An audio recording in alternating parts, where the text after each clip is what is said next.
از ملک غریبی دست شوید دادا، گلهای امید خود ببوید دادا.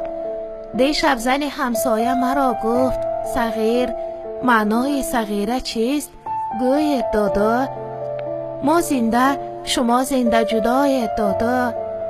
از اسب غرور خود فراید دادا. دو دختر و دو پسر دعا مانین است، از خانه آن زنک براید دادا.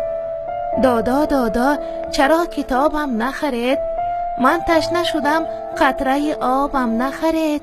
یک بار سری سخت مرا سیله کنید، من گشنه نیم نقل و کبابم نخرید. آفتاب اگر مشعله افروزد چی؟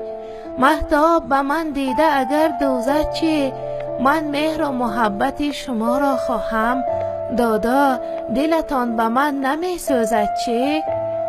پاپوش یگانم درید است دادا، هوش از سری سخت من پرید است دادا. پاهای کفیدم چنان خونشارند، این حال مرا سگی ندیده است دادا. دادا دادا شما کجایید دادا؟ حسرت به دلم چرا نآید دادا؟ همسایه برای دخترش کرته خرید، از بهر خدا چی کم نماید دادا؟ در پیش زمستان خنک است دادا، پیراهن خواهرم تنوک است دادا. دادرچه امسال به مکتب نرود، محتاج به کاستیوم و بروک است دادا. دادا دادا شما مرا میشنوید؟ درد دل بیمار مرا میشنوید؟ من گله بسیار ندارم دادا، این گریه افگار مرا میشنوید؟ شبهای دراز مادرم میگرید، از گریه شوهر دادرم میگرید.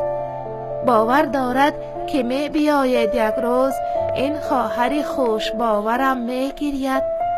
دادا دادا از کیمیا پنجم هست، از فن زبان عروسی رنجم هست.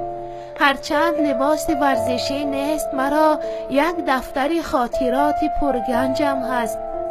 دادا دینه 2 تا شکلات آوردم، پولدار شدم رفته سالاد آوردم.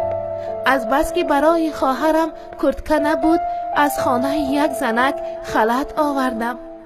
از شادی خواهرم چنان شاد شدیم، یک لحظه ز بند گریه آزاد شدیم. این چند خلعت که به گریبان بوده است، از ناله خواهرم به فریاد شدیم.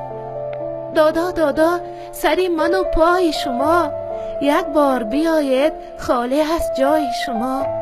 یک شهرک خرد و ما جدای امزی هم، دادا دادا وای من و وای شما. دادا دادا زنی جوان بگرفتید، زن کخت زد است که علمان بگرفتید. از نام خوش شما چی مانده است دیگر، این لحظه که نام زن کلان بگرفتید. دادا دادا زراحتان برگردید، از پیش زن خودخواهتان برگردید. تا عمر بود انتظارم دادا، بر منزل و بر درگاهتان برگردید. در خانه ما صورت دادام هست است، در جای بلند و یک وجب چنگ بسته است. هرگه که ببینیم آچم میگوید، از چنگ زن خودخواه داداد رست است. هر لحظه که من نفس برارم دادا، از کنج دلم هوس برارم دادا. هرچی کنم نمی بیاید آخر، آرزوی امید عبس برارم دادا. دادا دادا علم کشیدم دادا، از اشک زیاد نم کشیدم دادا. نادیده جوانی پیر شدم، میفهمید؟ از زنده جدایی غم کشیدم دادا.